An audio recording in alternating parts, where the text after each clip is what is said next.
आज हम लोग दो चर वाले रैखिक समीकरण linear equation in two variables का चौथा पार्ट पढ़ेंगे। इससे पहले हम लोग विलोपन विधि पढ़ चुके हैं, प्रतिस्थापन विधि पढ़ चुके हैं। आज हम लोग तुलनात्मक विधि के बारे में जानेंगे कि तुलनात्मक विधि से हम लोग क्वेश्चन को कैसे सॉल्व करते हैं। तो आइए देखते हैं हम लोग तुलनात्मक विधि। तुलनात्मक विधि नाम से ही स्पष्ट है, तुलनात्मक। इसका मतलब होगा तुलना करना।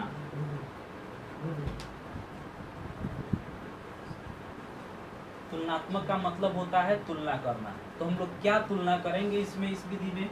तो जैसे कि आप लोग जानते हैं, इसमें समीकरण युग्म दिया होता है। समीकरण युग्म दिया होता है, समीकरण का पेयर होगा। तो एक इक्वेशन फर्स्ट होता है और इक्वेशन सेकंड होगा, समीकरण 1 और समीकरण 2। तो इसमें हम लोग जिस चर राशि का मान निकाले, मान लीजिए कि जैसे कि हम लोग इसमें चर राशि x का मान निकाले, तो समीकरण 2 में भी हम लोग चर राशि x का ही मान निकालेंगे।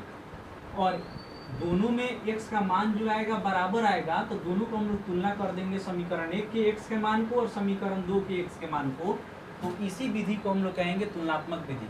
ये अगर हम लोग चर राशि अगर y का मान निकालते हैं, तो फिर इसमें भी हम लोग y का मान निकालेंगे।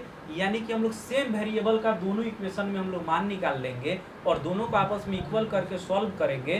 तो उसी विधि को हम लोग कहेंगे तुलनात्मक विधि। जैसे कि प्रश्न का एग्जाम्पल लेते हैं हम लोग, x plus y is equal to 5, x minus y is equal to 1। इसको इक्वेशन फर्स्ट, इसको सेकेंड हम लोग लिए।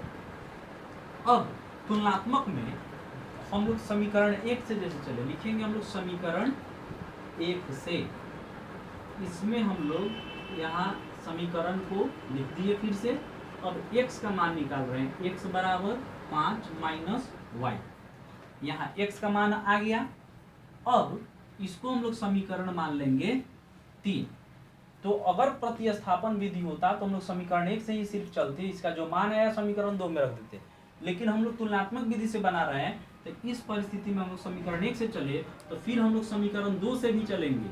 लिखेंगे समीकरण 2 से, और इसमें हम लोग फिर से x का ही मान निकालेंगे। तो यहाँ समीकरण 2 क्या है, x minus y is equal to 1।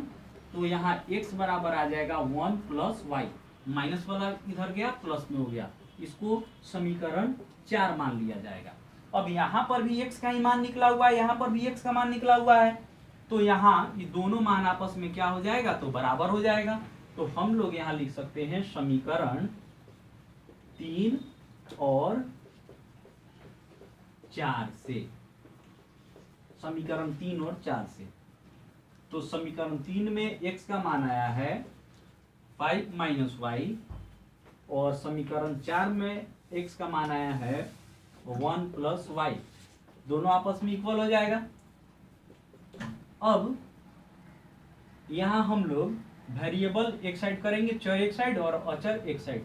तो यहाँ माइनस वाई, इस वाई को इधर लाए तो minus y is equal to 1 minus 5। अब यहाँ हम लोग लिख सकते हैं minus 2y is equal to minus 4। Minus से माइनस कैंसिल किए, 2 से इसको अगर हम लोग डिवाइड करें तो 2 आएगा, इसलिए y इज इक्वल टू 2। यहाँ y का हम लोग मान निकाल लिए। अब जब y का मान निकल जाए तो हम लोग इसको समीकरण 3 या 4 में रख देंगे, तो x का मान इजीली निकल सकता है। तो हम लोग यहाँ लिखेंगे समीकरण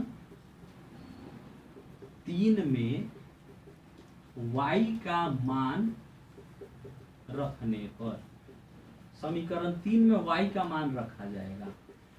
तो समीकरण 3 क्या है, x minus x is equal to 5 minus y के जगह पर हम लोग रख देंगे 2, यानी कि मान आ गया 3। हम लोग लास्ट में लिख सकते हैं, अतः x बराबर 3, y बराबर 2। ये तो समझ में आ गया होगा। एक दो एग्जाम्पल और देख लीजिए और उसके बाद आप लोग खुद से सॉल्व कीजिएगा। अब हम लोग दूसरे एग्जाम्पल की तरफ आते हैं। यहाँ हम लोग इसको इक्वेशन 1 और इसको 2 लिए। इसको हम लोग कैसे सॉल्व करेंगे, लिखेंगे समीकरण 1 से 2x plus 3y is equal to 3। अब यहाँ 2x is equal to 3 minus 3y plus वाला इधर है माइनस में। अब x is equal to 3 minus 3y बटा 2। इसको समीकरण हम लोग 3 मान लिए। लिखा जाएगा समीकरण 2 से, समीकरण 2 में दिया है 5x minus 2y is equal to 17। अब यहाँ 5x माइनस 2y जो था वो बराबर के उधर अगर हम लोग ले जाए तो यहाँ प्लस 2y हो जाएगा, और फिर 5 जो है भाग में चला जाएगा। x is equal to 17 minus 17 plus 2y बटा 5। इस तरह हम लोग लिख दिए। इसको समीकरण मान लिए 4। 3 और 4 हो गया। अब बताया क्या गया है कि ये भी x का मान है, ये भी x का मान है, तो दोनों आपस में क्या हो जाएगा, बराबर। तो हम लोग लिखेंगे यहाँ समीकरण 3 और 4 से। समीकरण 3 में दिया है x का मान 3 माइनस 3y बाई 2, और यहाँ 17 प्लस 2y बटा 5। दोनों को आपस में हम लोग बराबर किए। अब यहाँ क्रॉस गुना करेंगे तो यहाँ 5 इधर चलाएगा इसके गुना में, और फिर 2 इधर गुना में चला जाएगा। अब इसमें हम लोग जब गुना करेंगे तो आएगा 15 माइनस 15y बराबर, इसमें गुना करेंगे तो 34 प्लस 4y। अब y वाले को एक साइड और बाकी जो अचर है उसको एक साइड करेंगे तो minus 15y minus 4y, plus में था इधर आया माइनस। अब यहाँ ये 34 और ये प्लस में है तो इसको हम लोग इधर ले जाए तो माइनस हो जाएगा। अब यहाँ दोनों माइनस में इसको जोड़ लेंगे, माइनस 19y, और इसको हम लोग घटा लेंगे 19। माइनस यहाँ पर 19 से 19 कट गया एक बार में, तो इसलिए y is equal to -1, minus यहाँ लग जाएगा।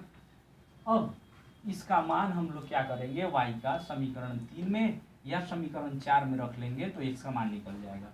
जैसे कि हम लोग लिखते हैं समीकरण 4 में y का मान रखने पर, समीकरण 4 में रखते हैं। समीकरण 4 यहाँ है x बराबर 17 प्लस 2 गुना y का मान -1 बटा 5। इसको आपस में गुना करेंगे -2, और 17 में से 2 घट जाएगा तो 15 बटा 5। इसको काट दीजिए 3 बार में, तो इसका मान आ गया 3। अब x y दोनों का मान निकल गया। हम लोग लिख सकते हैं अतः x बराबर 3 और y बराबर -1। समझ में आ गया होगा आप लोगों को। तो एक और एग्जाम्पल देखिए, और उसके बाद जो भी क्वेश्चन हो उसको आप लोग बुक से सॉल्व कीजिएगा। और कल के पार्ट में हम लोग डालेंगे मिसलेनियस, यानी कि तुलनात्मक विधि, प्रतिस्थापन विधि और विलोपन विधि, तीनों से सॉल्व करने के लिए बताया जाएगा।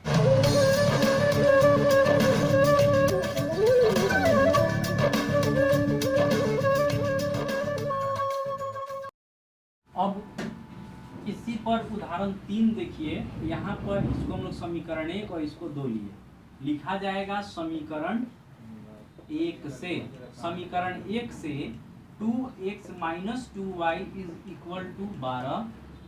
अब यहाँ 2x बराबर 12 और माइनस में इधर आएगा प्लस में y, x बराबर कितना आ जाएगा तो 12 प्लस y बटा 2। समीकरण हम लोग इसको 3 ले लिए। फिर लिखा जाएगा समीकरण 2 से, समीकरण 2 से x माइनस 3y बराबर -1 है, तो x बराबर -1, इधर जाएगा तो +3y, इसको समीकरण 4 ले लिया जाए। दोनों x का मान आया है, इसको हम लोग आपस में बराबर करेंगे, लिखेंगे समीकरण 3 और 4 से, समीकरण 3 और 4 से।